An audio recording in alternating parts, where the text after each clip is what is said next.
Hello friends, இன்றைக்கி சுவையான ஒரு சாம்பார் சாதம் தான் பார்க்க போகிறேன். ஹோட்டல்லையும் சூப்பராக இருக்கும், கல்யாண வீட்லேயும் செம்ம டேஸ்ட் இருக்கிற அதே சாம்பார் சாதம் தான் செய்ய போகிறேன். ஏன்னா கல்யாண வீட்டுக்குலாம் போனால் எனக்கு ரொம்ப ஆசையாக இருக்கும் சாம்பார் சாதம் சாப்பிட்டோன்னே. கொஞ்சம் வெக்கமாக இருக்கும், திருப்பி கேட்டு வாங்கி சாப்பிடுவேன். இன்னொரு வாட்டியும் ரொம்ப ஆசையாக இருக்கும்னு சாப்பிட்ருவேன். நல்ல டேஸ்ட்டாக இருக்குன்னு அதே நீங்கள் உங்களுக்கு செஞ்சு காட்டலாம் தான், வேறு ஒன்றும் இல்லை. அதே சுவையில் வரும். ஒரு டம்ளர் பச்சரிசி, எந்த டம்ளர்னாலும் நீங்கள் எடுத்துக்கோங்க. அதுக்கு அரை துவரம் பருப்பு. நீங்கள் பச்சரிசி பிடிக்கலைன்னா நம்ம சாதா பொன்னி அரிசி கூட போட்டுக்கலாம். இந்த ரெண்டுத்தையும் அப்படியே வச்சுருவோம். இதை ஒரு 3 வாட்டி நல்லா கழுவிட்டு ஒரு 1/4 மணி நேரம் ஊற வச்சுக்கோங்க. ஊற வச்சுட்டு ஒரு 6 விசில் குக்கரில் நல்லா ஹைலே வைங்க.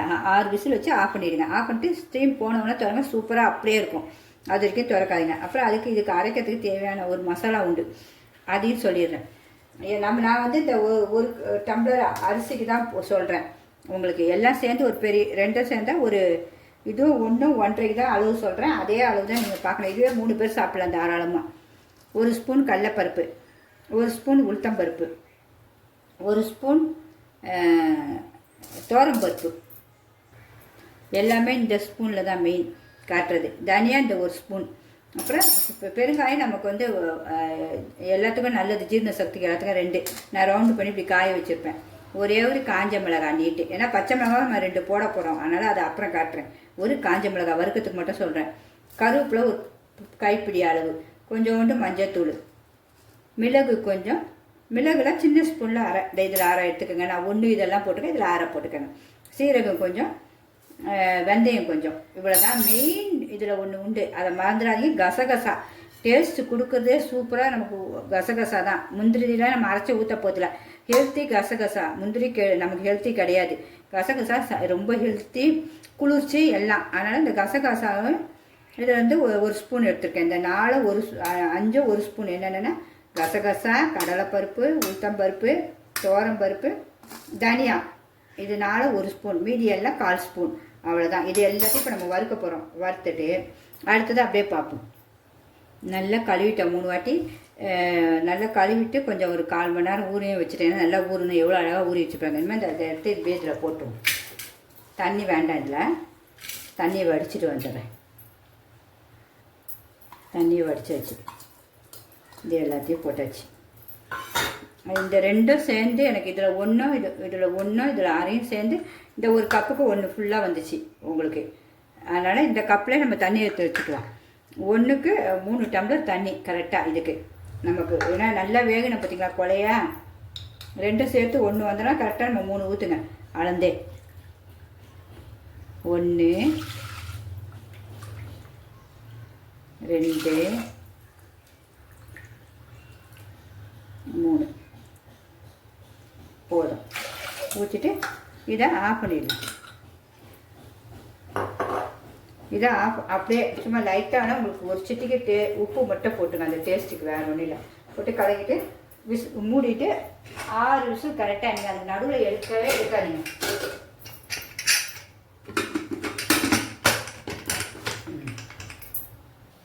அதுக்குள்ளே ஒரு பேன் வச்சாச்சு.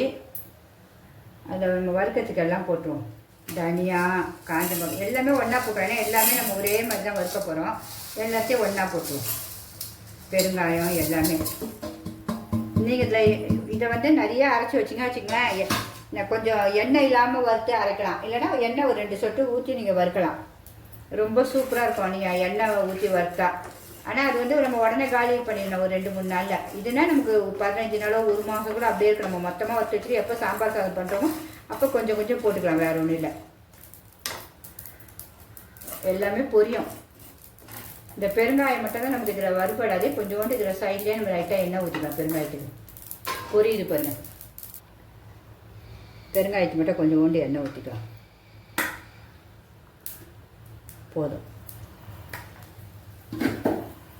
ஏன்னா காயெல்லாம் நல்லா தூளோடு இதுதான் நல்லா சூப்பர் எஃபெக்ட். இது அப்புறம் எப்படி அழகாக பொரிஞ்சிருச்சு பாருங்க, அவ்வளோதான். மீதியெல்லாம் நம்ம இப்படியே வறுத்துற வேண்டியதான், அவ்வளோதான். இதுக்காக தான் எண்ணெய் அவ்வளோண்டு, வேறு எதுக்கும் இல்லை. இன்னும் வறுபட்டு வறுத்து முடிஞ்சாலே சவுண்டு கேட்கும் நல்லா. அதை நல்லா தூளாக மையாக அரைச்சி வச்சிடணும். நைஸ் பேஸ்ட்டாக அரைக்கணும், அதுதான் மெயின். வறுத்துட்டு கொஞ்சம் நேரம் அப்படியே ஆற விட்டுருவோம். ஆற விட்டுட்டு நைஸாக அரைச்சி வச்சுருங்க. மனம் வந்துடுச்சு, நல்லா கலரும் செவந்துடுச்சு. இன்னும் ஆஃப் பண்ணிட வேண்டியதான். அதை ஆஃப் பண்ணியாச்சு. நல்லா கலர் பொண்ணுருமா மறுபடியும் ஸ்டவ் வச்சாச்சு. ஹையில் வச்சு 6 விசில் கரெக்டாக. அதுக்குள்ளே அடுத்ததை பார்ப்போம். பாருங்க என்ன அழகாக வந்துருச்சு பாருங்கள். உங்களுக்கு பிடிச்சிருந்தா கண்டிப்பாக ஒரு லைக் பண்ணுங்கள். அடுத்தது பார்த்துருவோமா, நமக்கு வதக்கிறதுக்கு இது அவ்வளோ வதக்கி அரைக்கிறதுக்கு. இது வந்து சாம்பார் சாதம் செய்கிறதுக்கு நல்லா ஒரு பிடி உங்களுக்கு எவ்வளோ டேஸ்ட்டுக்கு வேணுமோ அவ்வளோ டேஸ்ட்டுக்கு சின்ன வெங்காயம் எடுத்து வச்சுக்கோங்க. நான் ஒரு 15 பல்லு எடுத்து வச்சுருக்கேன். எனக்கு ரொம்ப பிடிக்கும் சின்ன வெங்காயம். நோய் எதிர்ப்பு சக்தி பார்த்திங்கன்னா சும்மாவே கூட சாப்பிட்லாம் சின்ன வெங்காயம். அதனால் அது ஒரு இது எடுத்துகிட்டேன். பெரிய வெங்காயம் ஒன்று எடுத்து வச்சுருக்கேன். அதை வந்து நல்லா இதை வந்து அறியக்கூடாது. இதை வந்து நல்லா சின்ன சின்னதாக கட் பண்ணணும். எப்படி இந்த மாதிரி சில்லி சிக்கனுக்குலாம் செய்வோம்ல அப்படி கட் பண்ணணும். அப்புறம் ஒரு தக்காளி. இதெல்லாம் உங்களுக்கு நான் அரிஞ்சம் காட்டுறேன். ஒரு 4 பல்லு பூண்டு. பூண்டு ரொம்ப நல்லது பார்த்தீங்களா, அதுக்காக. ஒரு சின்ன துண்டு மாங்காய் சாதத்துக்கு. என்னென்ன காய் உங்களுக்கு வேணுமோ எல்லாம் போட்டுக்குங்க. இது சொத்தையாக இருக்க வேண்டாம். 2 அவரைக்காய். ஒரே ஒரு பரங்கிக்காய் போட்டுக்கோங்க. பரங்கிக்காய் செம்ம அட்டகாசமாக இருக்கும் அந்த சாம்பார் சாதத்துக்கு. அப்படி அவ்வளோ டேஸ்ட்டாக இருக்கும். அதனால் பரங்கிக்காய். ஒரு சின்ன கேரட்டு. உருளைக்கிழங்கு சும்மா அட்டகாசமாக இருக்கும். அதனால் உருளைக்கிழங்கு எடுத்து வச்சுருக்கேன். முருங்கைக்காய் ஒரு சின்ன பீஸ். ஏன்னா நமக்கு இவ்வளோ செய்யும்போது சாதத்தில் நிறையா வந்துடும். அப்புறம் 2 கத்திரிக்காய். அது போக ஒரு 4 பீன்ஸு. அவ்வளோதான். கொத்தமல்லி லாஸ்ட்டில். பச்சை மிளகாய் 2 கீரி காரத்துக்கு. இது அவ்வளோதான். இதெல்லாம் அரைஞ்சிட்டு உங்களுக்கு நான் காட்டுறேன். இது எல்லாம் நம்ம வதக்க போகிறோம் எண்ணெயில். இந்த 2 காஞ்ச மிளகாய் எண்ணெயில் போட்டு வதக்கிறதுக்கு. இது அவ்வளோ. நம்ம இதை முடிச்சுட்டு அப்படியே 1 by 1 பார்த்துருவோம். இனிமேல் அறிய போகிறேன். அதுக்குள்ளே விசிலும் நமக்கு வந்துடும். இந்த மாதிரி அறியணும். மருவாமனையில் தான் அறிகிறேன். நல்லா வதக்கும் போது வெந்துடும்.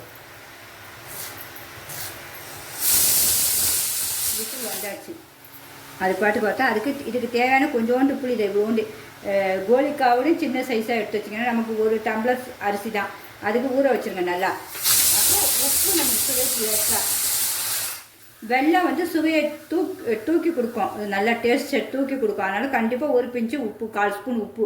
சின்ன இது இந்த 1/4 டீஸ்பூனுக்கு வெல்லம். அந்த வெல்லத்தை எடுத்து லாஸ்ட்டில் போடணும். அதை உங்களுக்கு காட்டுறேன். வேறு ஒன்றும் இல்லை. இதெல்லாம் அரிஞ்சு போய்க்கலாம். முருங்கைக்காவை நல்லா உருண்டை அரிங்க. அதை இப்படி அரிஞ்சிட்டு இந்த நார்லாம் எடுத்துருங்க. அப்போ தான் நல்லாயிருக்கும் நமக்கு. வதக்கும் போது எல்லாம் ஒன்று போல் வேகும். அவ்வளோதான். சின்ன சின்ன துண்டாக போட்டுருக்கேன். இவ்வளோதான். இந்த நாரை கூட எடுத்துடணும். அழகாக இப்படி வச்சுட்டிங்க அது வந்துடும்.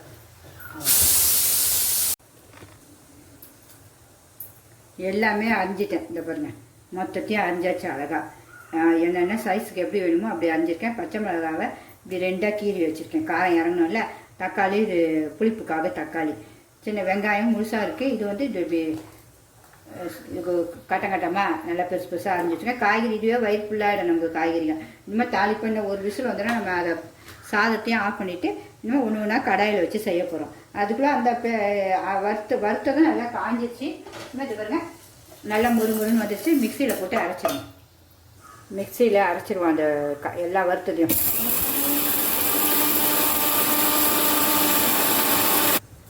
அரைச்சாச்சு. நல்லா வாசனை ரொம்ப நைஸாக அரைச்சாச்சு.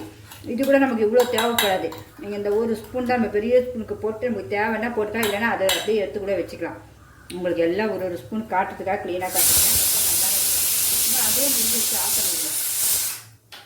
இனிமேல் ஒன்று ஒன்றா பார்ப்போம். கடாய் வச்சுட்டேன். எண்ணெய் ஊற்றிக்கலாம். கடலைனா ரொம்ப சூப்பர். உங்களுக்கு இது டேஸ்ட்டு கொடுக்கும். சும்மா ரொம்ப வேண்டாம். இவ்வளோதான் போதும். நமக்கு எல்லாம் வதங்கிறதுக்கு தான். ஃபஸ்ட்டு கடுகு போட்டுருவோம்.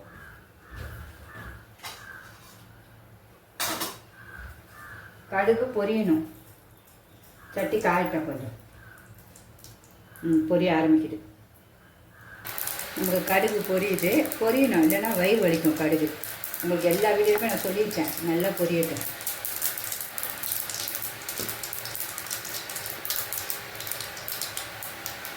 பொரிஞ்சிருச்சு. அதுக்கப்புறம் 2 நம்ம குண்டு காஞ்ச மிளகாய் வச்சுருக்கேன்.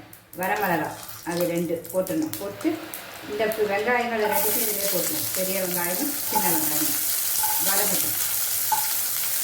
முருங்கைக்காவை இதில் போட்டேன்னா முருங்கைக்காய் வதங்க லேட் ஆகும் நமக்கு. அதனால் அதையும் போட்டுணும். போட்டு கொஞ்ச நேரம் எல்லாம் நல்லா வதக்கணும். சிம்மில் தான் வச்சுருக்கேன். கொஞ்சம் உப்பு போட்டுக்கலாம். அந்த வதம் நல்லா காய்கறிலாம் பிடிக்க.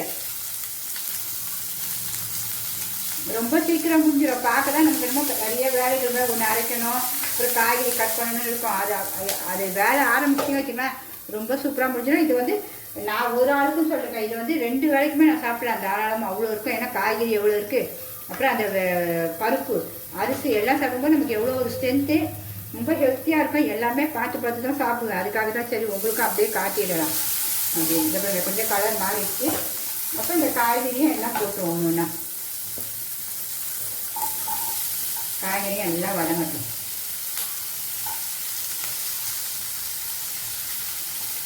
தக்காளி இன்னும் கொஞ்ச நாள் கட்டுப்படுவோம். பச்சை மிளகாய், தக்காளி, பூண்டு போட்டுருவோம். குக்கரில் செய்வாங்க, அது வந்து ஒரு மாதிரி கட்டியான மாதிரி செய்து. நீங்கள் வந்து நைட் ஃபுல்லாக வச்சா கூட இந்த சாதம் நம்ம எப்படி தலைன்னு வச்சுக்கணுமோ அதே அளவில் தான் இருக்கும். மெயின் அதுதான் டேஸ்ட்டு. வதங்கட்டும். கொஞ்சம் நடுவில் கிண்டி விட்டுக்கலாம். இதை பார்க்கும்போது எவ்வளோ அழகாக இருக்குங்க. குழந்தைங்கள கூட டக்குன்னு சாப்பிட்றாங்க. இவ்வளோ காய்கறியை பார்த்து அழகாக அப்படியே கலராக இருக்கும்போது தக்காளியும் போட்டுட்டு பச்சை மிளகாயும் போட்டுருவோம். கருவேப்பிலையும் போட்டுருவோம். இல்லையா, கொத்தமல்லி லாஸ்ட்டு. எல்லாமே ஹெல்த்தியாக இருக்கும். எல்லாமே வீட்டு மசாலா மெயின். கடையிலேருந்து எதுவுமே வாங்க மாட்டேன். எல்லாம் என்ன வேணுமோ அதை செஞ்சுருவேன். அவ்வளோதான், பொறுமையாக. கொஞ்சம் நேரம் ஆகும், அவ்வளோதான். நமக்கு ஹெல்த்தி தானேங்க மெயின். வதங்கிட்டேன் எல்லாம் நல்லா. கொஞ்சம் நல்லா வதங்கப்பட்டுச்சு. ஒரு 5-6 நிமிஷம் ஆகிடுச்சு.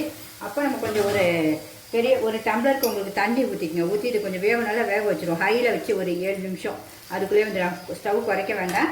ஹையிலே வச்சு இது எல்லாம் வெந்துடும். வேகணும்ல, மொத்தம் எல்லாம் ஒன்று போல் வேகணும். இது கொஞ்சம் நல்லா வேகத்துக்கு தண்ணியை ஊற்றி அப்படியே மூடி வச்சுருவோம். இந்த முங்குற அளவு தண்ணி உங்களுக்கு கணக்கு வேணுன்னா கூட இந்த காய்கறி அப்படியே முங்குற அளவு வச்சு அப்படியே மூடி வச்சுருங்க. நல்லா வேகட்டும். ஹையில் தான் இருக்கணும். ஒரு 7 நிமிஷத்தில் வெந்துடும். பார்க்கலாம். இங்கே பாருங்கள், இப்படி தான் கொதிக்கணும். 7 நிமிஷம் கரெக்டாக ஆஃப் பண்ணிடலாம். நல்லா வெந்துடும். நம்ம கிண்டலை ஒன்றும் பண்ணல, இப்படியே இருக்கட்டும். காட்டுறதுக்காக தான்.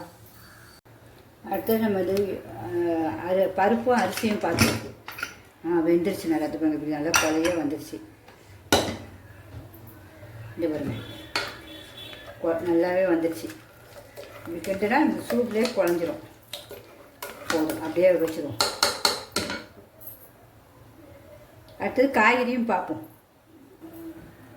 காய்கறியும் இந்த பாருங்க க்ளீனாக அழகாக வதங்கி போட்டுடுச்சு. வதங்க இந்த பாருங்க சூப்பராக எல்லாமே வெந்துருச்சான்னு பார்ப்போமா. அந்த 7 நிமிஷம் ஹையில் வச்சுருந்தான். இந்த வெந்தாச்சு. ஏன்னா நம்ம இந்த சாதம்லாம் போட்டு கிண்டணும்ல, அதுக்கு எல்லாம் கரெக்டாக சூப்பராக இருந்தால் நல்லா எல்லாம் முடிஞ்சிடும். உங்களுக்கு அந்த 7 நிமிஷம் தண்ணி எவ்வளோ இருக்கோ அதிலே கூட போட்டுக்கலாம் நீங்கள். நான் எனக்கு இதில் கொஞ்சம் இருக்குல்ல பார்த்தீங்கன்னா, அதனால் அப்படியே ஊற்றிடுறேன். இதை உங்களுக்கு வேணுன்னா கூட கொஞ்சம் நீங்கள் தண்ணி வேணுன்னா லைட்டாக தெளிச்சிக்கலாம். ஆனால் தண்ணி தேவைப்படாது உங்களுக்கு வேணா. இப்போ உப்பு நமக்கு சுவைக்கு எல்லாத்துக்குமே பார்த்துடணும். நல்லா கிண்டணும்.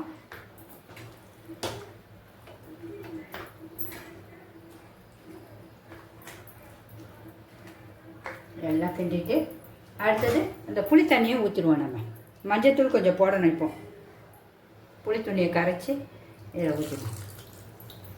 அந்த புளி தண்ணி அது எல்லாமே தண்ணி நல்லா வெந்துடும்.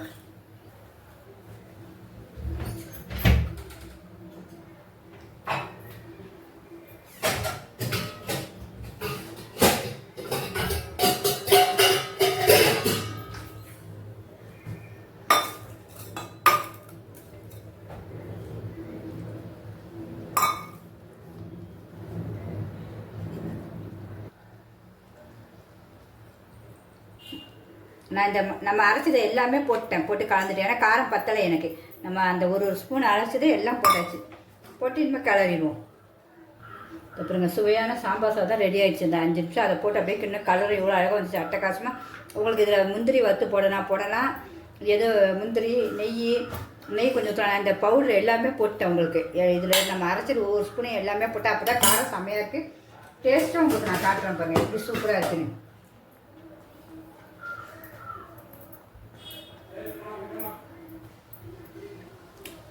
இப்போ டேஸ்ட்டு செம்ம டேஸ்ட்டுங்க. அடிச்சிக்கவே முடியல. அப்படியே வாயில் போட்டோன்னா அல்வா மாதிரி போது உள்ள அவ்வளோ நைஸாக.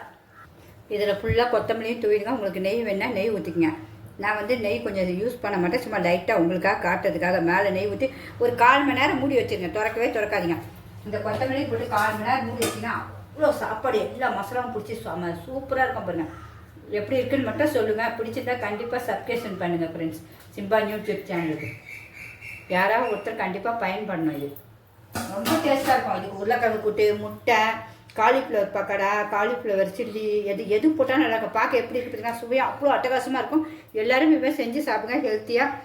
பிடிச்சிருந்தா கண்டிப்பாக ஒரு லைக் பண்ணுங்கள். இன்னும் நெய் நீங்கள் எவ்வளோ வேணால் ஊற்றிக்கலாம். ஏன்னா நான் வந்து உங்களுக்கே சொல்லியிருக்கேன், பார்த்து செய்வேன். நான் நெய் ஊற்றுறேன். இதை அப்படியே மூடி வச்சிடும். ஒரு 10 நிமிஷம் மூடி வச்சுட்டு நம்ம திறப்ப ஆஃப் பண்ணியாச்சு. ஸ்டவ்வையும் 10 நிமிஷமாக மூடிட்டு நம்ம அப்புறம் சாப்பிடும்போது பார்ப்போம். பாய்.